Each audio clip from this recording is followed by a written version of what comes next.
겸손과 섬김은 신자가 철들어 간다는 증거이고 믿음의 어른이 되어 간다는 명확한 증거이다.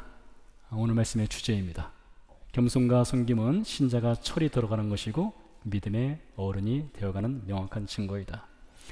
본문 30절은 이렇게 시작을 합니다. 그곳을 떠나 갈릴리 가운데로 지날새 예수께서 아무에게도 알리고자 아니하시니. 그곳을 떠났다는 말은 빌립보 가이사랴를 말합니다. 우리가 마가복음 8장에서 살펴본 대로 예수님께서 빌립보 가이사랴에 가신 일이 있었죠. 이스라엘 최북단 도시인 빌립보 가이사랴를 떠나서 갈릴리 가운데 길을 따라서 남쪽으로 내려오게 되는데 33절 말씀에 의하면 예수님이 도착하신 것은 갈릴리 북쪽 해변 도시인 가버나움입니다. 가이사랴 빌립보 혹은 빌립보 가이사랴에서 가버나움까지는 대략 30마일 정도 떨어져 있습니다. 걸어서 내려온다면 4박 5일 정도면 걸어올 수 있는 여정입니다. 가버나움으로 내려오는 길목 곳곳에는 여러 도시들이 있고 마을들이 있습니다.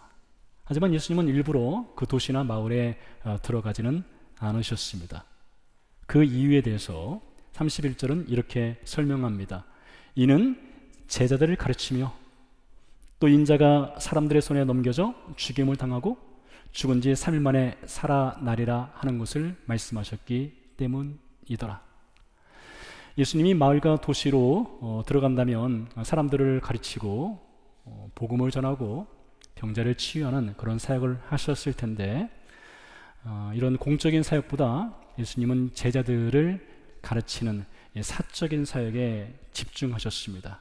그리고 기록자 마가는 예수님이 제자들에게 집중하여 가르친 내용을 이렇게 증언합니다. 인자가 사람들의 손에 넘겨져 죽임을 당하고 죽은 지 3일 만에 살아나리라. 우리가 마가복음을 계속해서 따라오면서 예수님의 생애를 배우고 있지만 이 말씀은 이미 우리가 마가복음 8장에서 배운 말씀입니다. 마가복음 8장에서 빌립보 가이사랴에서 예수님이 십자가 죽음을 예고하셨고 제자들은 당황했습니다. 예수님을 붙잡았고 베드로는 항변하기도 하였죠. 그때 예수님께서 한 높은 산에 올라가서 부활의 영광스러운 몸으로 변형되셨습니다. 그 자리에 있던 베드로, 야고보, 요한은 신비스러운 장면을 보게 됩니다. 산에서 내려오는 길에 예수님께서 다시 한번 이 세 제자에게 예수님의 십자가 죽음과 부활을 말씀하셨습니다. 그때 제자들은 죽은 자 가운데서 살아난다는 것이 무엇이냐? 서로에게 물었고 예수님의 말씀을 이해하지 못했습니다. 그리고 오늘 가버나움으로 내려오는 길목에서 예수님이 다시 한번 제자들에게 말씀하셨습니다. 십자가 죽음 그리고 부활을 예고하셨어요. 그때 제자들의 반응을 32절은 이렇게 증언합니다. 그러나 제자들은 이 말씀을 깨닫지 못하고 묻기도 두려워하더라. 자, 마가복음 8장에서 예수님이 처음으로 십자가 죽음과 부활을 예고하신 때로부터 마가복음 9장 오늘까지의 시간을 계산을 해보면 대략 일주일 정도가 지난 때입니다. 일주일 전에도 십자가 죽음을 이해하지 못했습니다. 부활이 무엇인지 깨닫지 못했어요. 그러니 오늘 같은 주제로 예수님이 말씀하셨을 때 제자들이 그 말씀을 이해하지 못하는 것은 겨우 일주일밖에 지나지 않았으니 당연한 것으로 생각할 수 있습니다. 일주일 전에도 불안했습니다. 두려웠어요. 근데 일주일이 지난 오늘 제자들이 같은 감정을 갖고 두려워하고 묻기도 무서워하는 것은 지극히 정상적인 반응이라고 생각이 됩니다. 오늘 예수님이 말씀하신 십자가 죽음과 부활을 듣는 제자들의 영적인 수준은 아직 어려요. 그들은 예수님 말씀을 먹고 소화시킬 수 있는 그 능력이 아직 없습니다. 그러나 그들의 내일은 달라질 것입니다. 분명히 달라질 것이에요. 예수님은 그걸 믿습니다. 그렇기 때문에 오늘 비록 너희가 십자가 죽음을 이해하지 못하지만 내일은 이해할 것이고 믿을 것이기 때문에 나는 너희에게 십자가 죽음과 부활을 가르치겠다. 그래서 예수님이 가르쳐 주시는 거예요. 같은 맥락에서요, 이 성경은 우리에게 선생님 역할을 하는 것입니다. 성경이란 선생은 우리의 수준을 너무나 잘 알고 있습니다. 여러분, 우리가 성경을 읽어도 또 들어도 이해하지 못하는 것 얼마나 많이 있습니까? 그렇지만 성경은 우리에게 이렇게 권면합니다. 들어라, 읽어라, 묵상해라, 질문해라, 배워라. 그 과정을 통해서 우리의 믿음이 성장할 것이다. 믿음이 견고해질 것이다. 성경이 우리에게 권면하는 내용입니다. 무엇보다 우리가 성경을 읽고 듣고 배우고 묵상하고 질문함을 통해서 우리는 우리가 믿는 하나님을 더 깊이 알아가게 될 것입니다. 이것이 신자에게 참 큰 복이에요. 하나님을 안다는 것이요. 자, 제자들은 지금 예수님이 말씀하신 십자가 죽음과 부활의 의미를 깨닫지 못하고 묻기도 두려워하고 있지만 동시에 그들의 지금 마음과 생각은 다른 무엇인가에 사로잡혀 있기도 합니다. 무엇에 사로잡혀 있었을까요? 33절, 34절을 보도록 하겠습니다. 가버나움에 이르러 집에 계실새 제자들에게 물으시되 너희가 길에서 서로 토론하는 것이 무엇이냐 하시되 그들이 잠잠하니 이는 길에서 서로 누가 크냐 하고 쟁론하였음이라. 4박 5일을 걸어서 가버나움까지 도착을 했습니다. 예수님이 한 집에 들어가셨어요. 제자들을 불러 모으셨습니다. 그리고 질문을 하셨습니다. 너희가 길에서 서로 토론한 것이 무엇이냐, 디스커션한 것이 무엇이냐 이렇게 물었어요. 근데 34절 말씀에 보니까 토론이라는 단어를 34절은 쟁론, 아규하였다, 논쟁하였다, 다투었다로 번역을 했습니다. 사실 33절에 이 토론이라는 번역은 썩 좋은 번역은 아닌 것 같습니다. 이것은 쟁론하다, 논쟁하다, 다투다로 번역하는 것이 더 옳습니다. 그러니까 길에서 제자들이 열심히 4박 5일 동안 누가 큰 차인가를 놓고 서로 다투면서 가버나움까지 내려온 것이지요. 자, 마가복음 9장은요, 예수님의 생애 시간으로 맞춰 본다면 예수님의 생애 시간 중에 마가복음 9장은 자정에 가까운 11시 55분입니다. 그러니까 예수님의 삶의 끝자락에 거의 도착한 시점이 마가복음 9장이에요. 이제 마가복음 11장으로 넘어가게 되면 이제 이제 한 장 좀 더 남았죠? 마가복음 11장으로 넘어가면 기록자 마가는 예수님의 생애 중에서 마지막 일주일에 이 6장을 다 씁니다. 마지막 일주일에요. 예루살렘에 올라가셔서 십자가를 지시고 죽으시고 부활하신 그 사건에 6장을 다 할애합니다. 그리고 마가복음 9장은 11시 55분 십자가를 지기 바로 직전인 것이에요. 그 사이 이 4박 5일 동안 가버나움으로 내려오는 그 사이에 제자들은 예수님과 같은 길 위에 있습니다. 같은 방향을 향해 걸어가고 있습니다. 같은 목적지를 향해 나아가고 있습니다. 그리고 예수님은 그들에게 앞서가시면서 나는 십자가에서 죽을 것이다, 나는 부활할 것이다, 이것을 말씀하실 때 그 뒤를 따라오는 제자들은 뒤에 서서 누가 큰 자이냐를 가지고 4박 5일 동안 다투면서 내려왔다는 것입니다. 누가 제일 먼저 부르심을 받았는가? 부르심을 받았을 때 나는 그물을 버렸어, 나는 배를 버렸어, 나는 아버지를 뒤로 했어, 나는 직장에 사표를 냈어, 지난 2, 3년 동안 나는 예수님을 따르는데 한 번도 결석한 적이 없어, 나는 충성했어, 이러면서 서열 정리를 하기 위한 다툼을 하고 있었던 것이죠. 그런데 이 누가 큰 자인가, 제자들의 다툼은 오늘 한 번으로 끝나지 않습니다.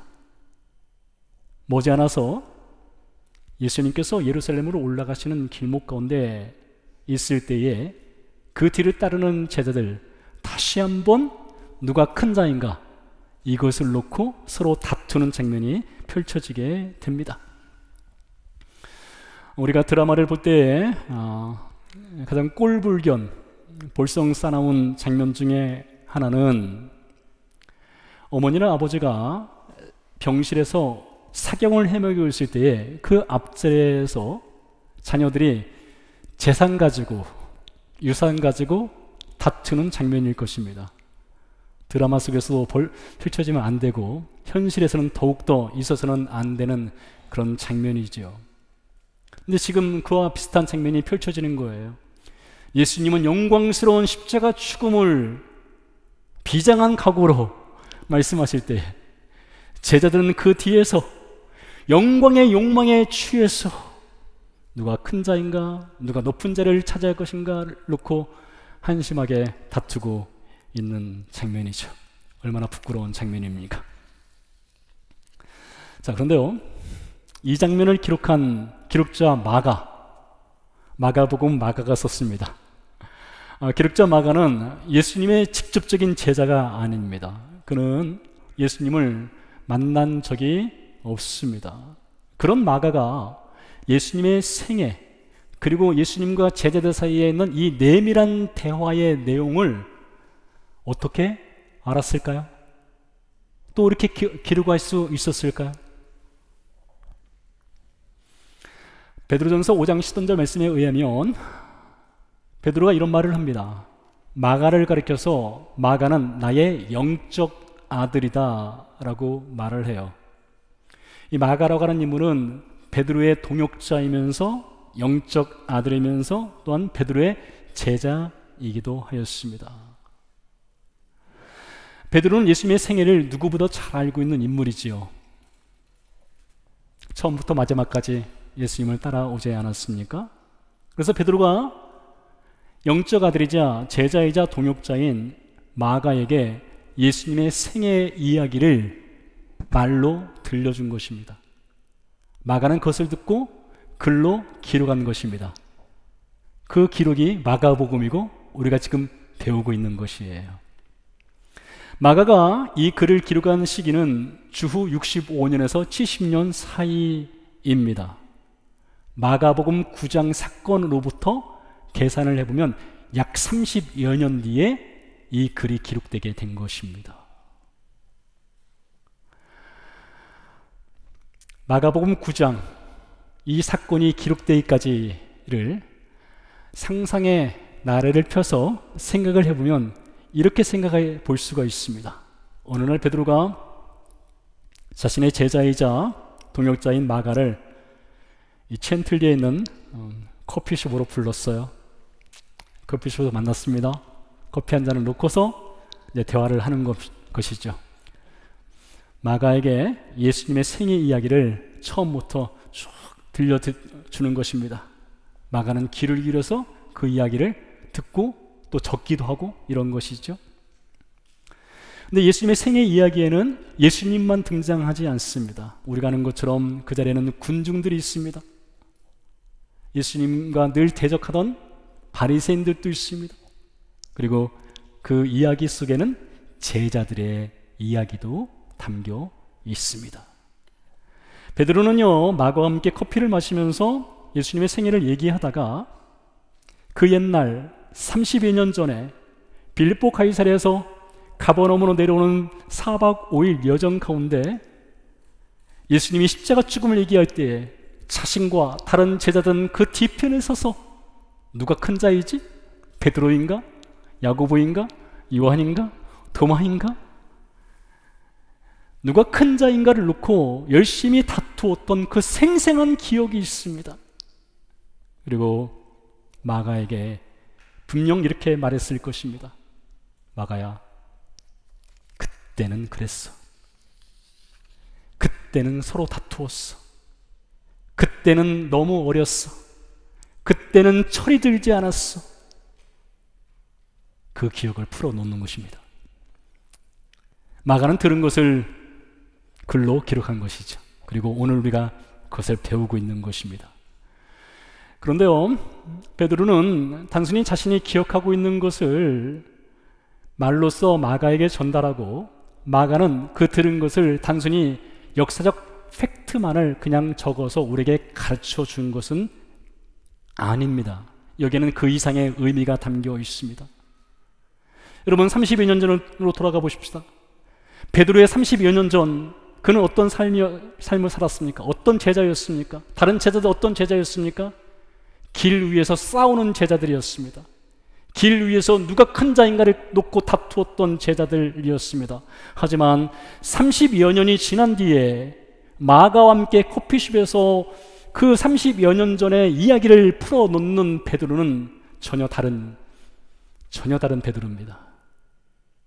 더 이상 누가 큰 자인가를 놓고 다투는 제자가 아닙니다. 더 이상 십자가 죽음을 두려워하거나 무서워하지 않습니다. 더 이상 고난을 피하는 제자가 아닙니다.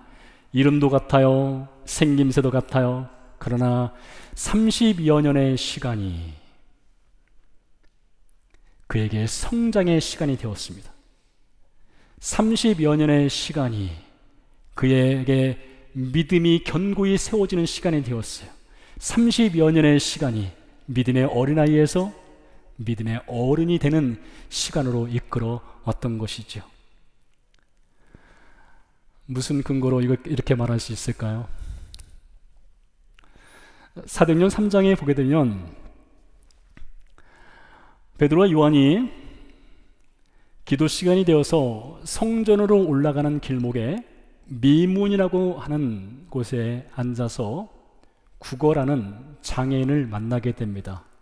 그때 베드로가 유명한 말을 하게 되죠. 은과 금은 내게 없거니와 내게 있는 것으로 내게 주노니 곧 나사렛 예수 그리스도의 이름으로 일어나 걸어라. 평생 한 번도 걸어보지 못했던 장애인이 펄쩍 뛰었습니다. 성전을 향해 뛰어가며 찬양을 올려드렸어요. 사람들이 몰려들었습니다. 베드로와 요한 가운데에 놓고 그들을 주목했어요. 여러분, 장애인이 기적적으로 치유받은 것도 정말 놀라운 일이지만 베드로의 고백은 더 놀랍습니다. 베드로가 이렇게 고백했습니다.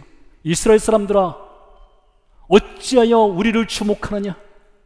우리의 경건이나 우리의 능력이 이 사람을 치유한 것이 아니다. 너희가 십자가에 못 박아 죽인 예수, 그 예수의 이름이 이 사람을 건강하게 온전하게 한 것이다. 예수님을 주목해라. 빌립보 가이사랴에서 가버나움으로 내려오던 베드로는 누가 큰 자인가에 주목했습니다. 주목받기를 원했어요. 높아지기를 원했어요. 근데 사도행전 3장으로 넘어가면 그때 베드로는 나를 주목하지 마세요. 나를 바라보지 마세요. 내가 한 것이 아닙니다. 예수님 한 것입니다. 이것이 믿음의 철이 든 것이죠. 믿음의 어른이 되어가는 증거이죠. 사도행전 4장으로 넘어가게 되면요, 베드로와 제자들이 복음을 전하다가 체포됩니다. 옥에 갇히게 돼요. 채찍질을 당하게 됩니다. 죽을 위기에 처하다가 가까스로 풀려나게 됩니다. 그들이 풀려나서 예루살렘 교회 공동체에 돌아왔습니다. 복음을 전하다가 고난당하고 채찍질 당했으니 신자들이 우리 위대하시고 우리 멋진 우리 제자들, 우리 사도들, 우리 목사님들 이렇게 할 만도 한데, 그때 제자들이 어떻게 했습니까? 돌아온 제자들은 무릎을 꿇었습니다. 하나님께 감사의 기도를 올려드렸어요. 하나님을 찬양했습니다. 가이사랴 빌립보에서 가버나움으로 내려가던 제자들은 누가 큰 자인가를 놓고 싸웠는데 사도행전 4장의 제자들은 무릎 꿇는 제자가 되었습니다. 하나님만 높이는 제자들이 되었어요. 이것이 믿음의 철이 들어가는 것입니다. 믿음의 어른이 되어가고 있는 것이에요. 베드로전서를 보십시오. 베드로전서는 짧은 5장으로 되어 있다고 했습니다. 그 짧은 5장에 제일 많이 등장하는 단어, 신약성경 중에서 제일 많이 등장하는 단어가 베드로전서의 고난이라는 단어입니다. 고난이라는 단어 12번에 걸쳐서 베드로가 고난을 얘기합니다. 예수님이 빌립보 가이사랴에서 가버나움으로 내려오는 길에 인자는 고난을 당할 것이다, 죽을 것이다 할 때 묻는 것조차 두려워했던 베드로였습니다. 그러나 30여 년 뒤에 그가 글을 쓸 때는 고난을 두려워하지 않았습니다. 무엇입니까? 믿음의 철이 들어가는 거예요. 믿음의 어른이 되어가고 있는 증거입니다. 그렇다면 우리는 우리 자신에게 질문을 하나 던져볼 필요성이 있습니다. 우리의 10년 전과 우리의 오늘은 얼만큼 믿음의 철이 무거워졌는가? 얼마나 우리는 믿음의 어른이 되어가고 있는가? 우리의 5년 전과 우리의 오늘은 얼마나 달라졌는가? 우리의 어제와 우리의 오늘은 얼마나 믿음의 어른이 되어가고 있는가? 우리 자신에게 물어볼 질문이지요. 이어지는 말씀에서 그때와 지금은 다른 성장하고 철이 들어가는 믿음의 어른이 되어가는 신자들에게 나타나는 확실한 증거를 예수님이 말씀하십니다. 35절입니다. 예수께서 앉으사 12 제자를 불러서 이르시되 누구든지 첫째가 되고자 하면 무사람의 끝이 되며 무사람을 섬기는 자가 되어야 하리라. 제자들이 살던 1세기 당시 유대 문화는 헬라의 지배를 받았습니다. 정신적으로, 철학적으로, 사상적으로, 문화적으로, 사회적으로 헬라 문화의 지배를 받으며 살았어요. 헬라 문화의 정신적 지주 중에 한 사람은 아리스토텔레스입니다. 여러분, 아리스토텔레스의 가르침 중에는요, 이런 가르침이 있었습니다. 겸손은, 섬김은 미덕이 아니다. 겸손과 섬김은 미덕이 아니다. 위대한 사람은 복종과 섬김을 요구하는 것이 당연한 것이다. 복종과 섬김을 요구하는 것이 당연한 것이다. 섬김과 겸손은 자기 비하이며 하층민에게나 강요될 법한 것이다. 이게 아리스토텔레스의 가르침이었어요. 헬라 사람들이 알고 있었던 겸손과 섬김이었습니다. 그보다 앞서서 이 성경의 배경이 되는 메소포타미아와 이집트 문화를 보게 되면 왕이나 리더십은요, 섬기는 자리가 아니었습니다. 섬김받는 자리였어요. 겸손의 자리가 아니었습니다. 우월함과 권력을 쥐는 자리였습니다. 그것이 당연한 것이었어요. 그래서 고대 시대의 왕들의 건축물을 보세요. 왕들의 건축물을 보면 한없이 올라갑니다. 아래는 층은요 넓고요, 위로 올라가면서 폭이 좁아지고 꼭대기로 올라가면 겨우 한 사람 앉을까 한 자리가 있습니다. 우리가 잘 알고 있는 이 삼각형 모양의 건물 있잖아요. 뭐죠? 그 이집트에 있는 거예요. 네, 피라미드요. 그 왕의 무덤 아니겠어요? 메소포타미아의 지구랏이라고 있습니다. 이 지구랏은 역시 마찬가지로 위로 올라갈수록 좁아져요. 근데 여러분, 성경의 건축물을 보면 상당히 다릅니다. 성경의 건축물은 위로 올라가서 꼭대기가 좁아지는 건축물이 없어요. 일례로 성막을 보세요. 성막, 광야시대 당시에 만든 것이죠. 성막은 2층이 없습니다. 2층이 없어요. 단층이에요. 성막 안에 들어가게 되면 금촛대가 있습니다. 금촛대. 어떤 모양입니까? 아래 기둥이 하나 있습니다. 기둥이 있고 가지가 7개의 가지가 위로 이렇게 펼쳐져서 솟아 있습니다. 그리고 위에는요 평평합니다. 높낮이가 없어요. 근데 이 금촛대를 두고 유대 랍비들이 아주 기가 막힌 해석을 내놓았습니다. 그 해석은 이렇습니다. 금촛대를 봐라. 세상 열왕들은 위로 올라가고 위에 홀로 앉아서 권력을 취하고 섬김을 받고 복종을 강요한다. 근데 이 금촛대를 봐라. 금촛대는 리더십은, 왕은 밑에서 아래에서 백성을 떠받치는 것이다. 별로 놀라지 않는 것 같은데요. 네. 그러니까 왕이나 리더십은 아래에서 일반 백성을 떠받치는 섬김, 겸손의 리더십을 가져야 한다는 것을 금촛대를 가지고 해석을 내놓았어요. 그런데요, 그 해석이 매우 성경적입니다. 왜 그런가 하면 신명기 17장에서 말해주고 있거든요. 신명기 17장에 보면 왕에 대해서 하나님이 이런 명령을 내리셨습니다. 이스라엘의 왕은, 세상 열왕은 모르겠지만 이스라엘의 왕은 형제보다 높아져서는 안 된다 했어요. 이스라엘 백성 그 누구보다 왕은 높은 자리에 있는 것이 아니다 했어요. 그리고 성경에 따르면 리더나 왕은 평범한 백성을 섬기는 자리에 서는 것이 왕이며 리더의 책임이자 권리라고 가르쳤던 것입니다. 그건 기본값이었던 거예요.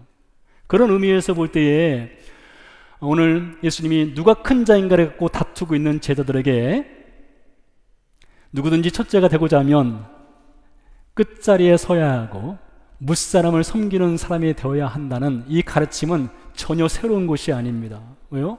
구약 성경에 이미 리더나 왕에게, 그리고 우리 모두에게 섬김의 자리, 겸손의 자리에 서야 한다는 것을 누누이 강조하고 있기 때문이죠. 하지만 문제는 사람들이 세속의 영향을 받은 것입니다. 성경이 가르치는 겸손과 섬김은 버리고 그 빈자리에 누가 큰 자인가를 채워 듣는 거예요. 그로 인해서 다툼이 생깁니다. 쟁론이 생겨요. 갈라지는 것입니다. 싸우는 것이에요. 여러분, 교회도 그렇지 않습니까? 교회 왜 다툼이 있습니까? 누가 큰 자인가, 그것 때문에 다투는 거 아니겠습니까? 오늘날도 사람들의 세상살이를 보게 되면 자기과시는 요즘에는 자기과시가 전혀 부끄러운 것이 아닙니다. 겸손과 섬김은 버림받은 미덕이 되어버린 지 오래되었습니다. 근데 오늘 예수님께서 우리에게 도전하십니다. 말씀을 통해 도전하셔요. 첫째가 되고 싶으냐? 그러면 끝자리에 서라. 무사람을 섬기는 자가 되어라. 겸손과 섬김의 사람이 되어라. 이런 도전의 말씀을 우리에게 주시는 거예요. 가을 추수철이 되었을 때에 뻣뻣하게 고개를 들고 있는 것은 가라지밖에 없습니다. 여러분, 가라지 아시죠? 가라지에는 열매가 없어요. 이삭이 없습니다. 그러니까 뻣뻣하게 고개를 들고 있는 거예요. 무르익은 이삭은 고개를 숙이는 것입니다. 교회 내에서 진정한 어른이 되어간다는 것, 진정한 철이 든다는 것은 무엇입니까? 겸손과 섬김의 자리에 서는 것이에요. 그렇다고 해서 여러분, 겸손과 섬김을 우리가 자칫 잘못 오해해서 겸손과 섬김은 나는 아무것도 아니에요, 나는 아무것도 못해요, 나는 부족합니다, 나는 할 수 없어요, 이것을 겸손과 섬김으로 생각한다면 그렇지 않습니다. 그건 겸손이 아니에요. 그건 섬김의 모습이 아닙니다.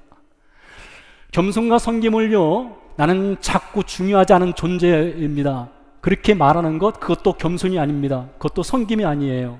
겸손과 섬김은요, 다른 사람을 존중하는 것입니다. 겸손과 섬김은요, 다른 사람을 높여주는 거예요. 다른 사람을 소중하게 여기는 것입니다.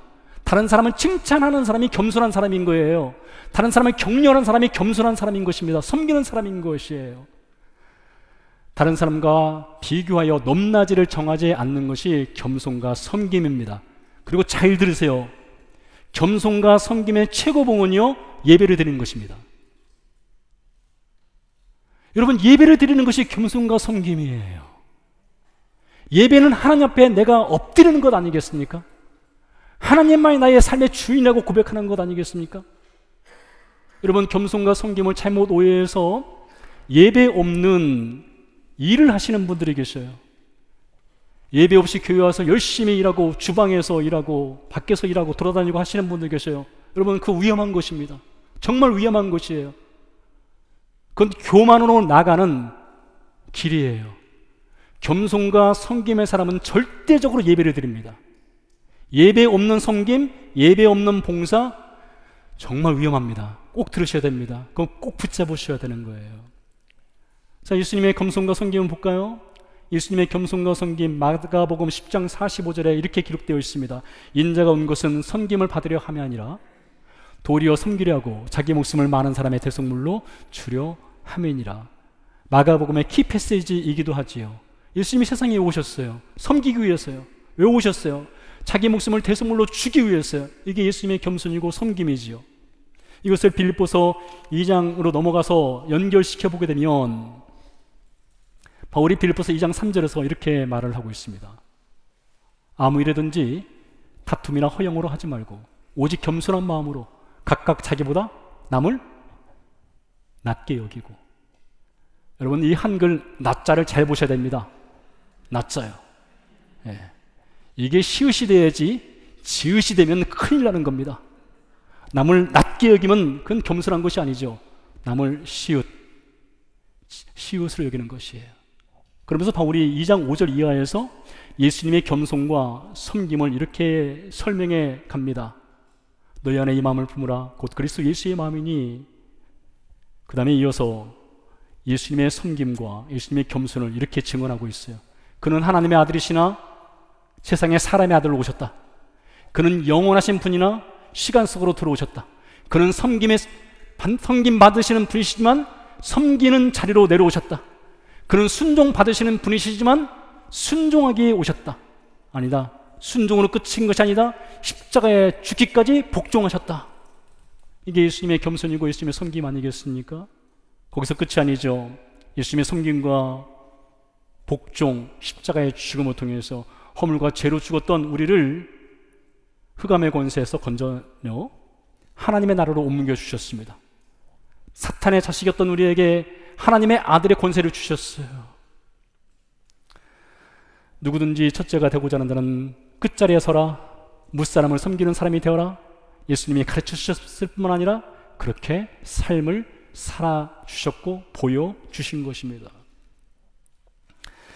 누가 큰 자인가를 가지고 쟁론하고 논쟁하는 제자들에게 예수님은 좀 더 구체적으로 어떻게 섬김과 겸손의 사람, 철이 든 사람, 믿음의 어른이 될 것인가를 36절, 37절에서 구체적인 예를 들어서 또 말씀해 주십니다.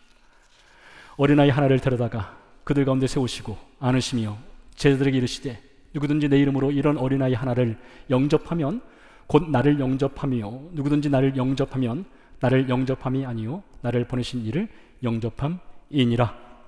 예수님이 한 어린아이를 제자들 사이에 세우셨습니다. 그 어린아이를 안으셨어요. 그리고 말씀하셨습니다. 이 어린아이 하나를 영접하면 나를 영접한 것이고 나를 영접하는 것은 곧 하늘에 계신 하나님을 영접한 것과 같은 것이다 라고 말씀하셨어요.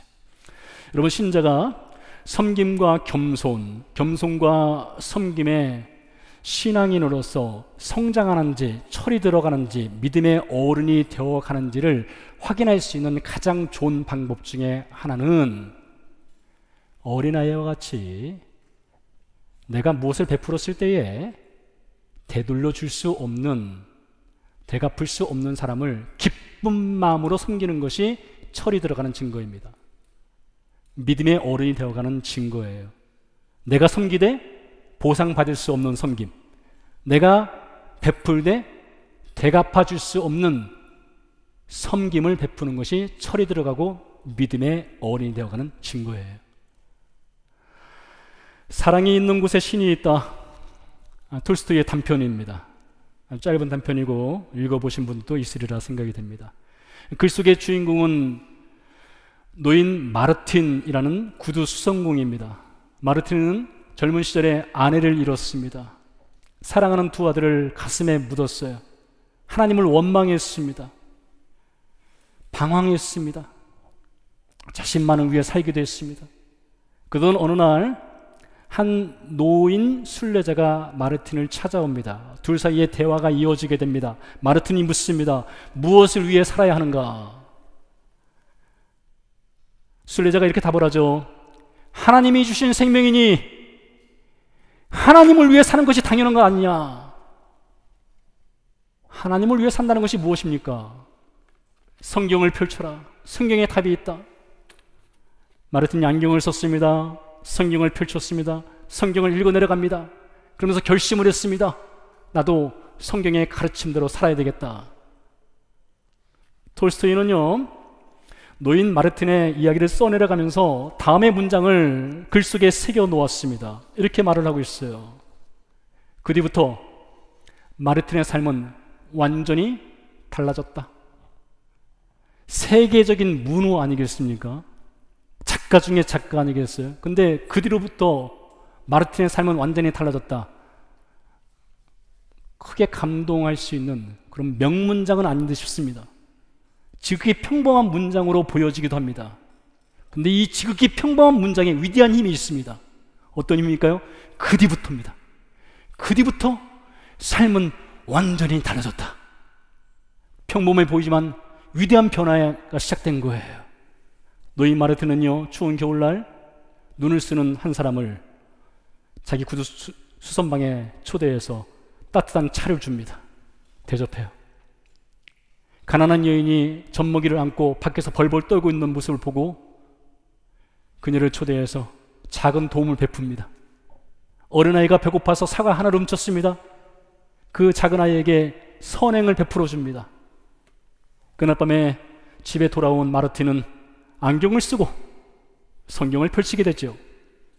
성경 첫머리에는 다음의 글귀가 적혀 있었습니다. 들어보세요. 너희는 내가 굶주릴 때에 먹을 것을 주었고, 목마를 때에 마실 것을 주었고, 나그네 되었을 때에 따뜻하게 맞아 주었으며, 헐벗었을 때에 옷을 주었으니. 마르틴이 펼친 성경 맨 아래에는 다음의 글귀로 이어졌습니다. 너희가 내 형제 중에 가장 보잘것없는 자에게 베풀어 준 것이 곧 내게 베풀어 준 것이니라. 마태복음 25장 40절 말씀. 빌립보 가이사랴에서 가버나움으로 내려오는 4박 5일 여정 가운데 예수님은 십자가 죽음을 예고할 때 제자들은 뒤편에 서서 누가 큰 자인가를 두고 열심히 다투었습니다. 그때는 그랬습니다. 그때는 어렸습니다. 그때는 철이 들지 않았습니다. 그러나 30여 년이 지난 뒤에 그 30여 년의 시간이 그때는 그랬지만 지금은 그렇지 않은, 그때는 철이 들지 않았지만 이제는 철이 든 신자, 그때는 어린아이 같았으나 이제는 믿음의 어른이 된 신자가 되었습니다. 겸손한 신자가 되었습니다. 섬기는 신자가 되었습니다. 그리고 이 이야기는 제자들의 이야기, 베드로의 이야기로 끝이지 않습니다. 이 이야기는 우리 이야기가 되어야 됩니다. 우리 이야기요. 너희는 나를 주님이라고 부르면서 어찌하여 내가 말하는 것을 행하지 아니하느냐. 함께 기도하는 시간 갖도록 하겠습니다.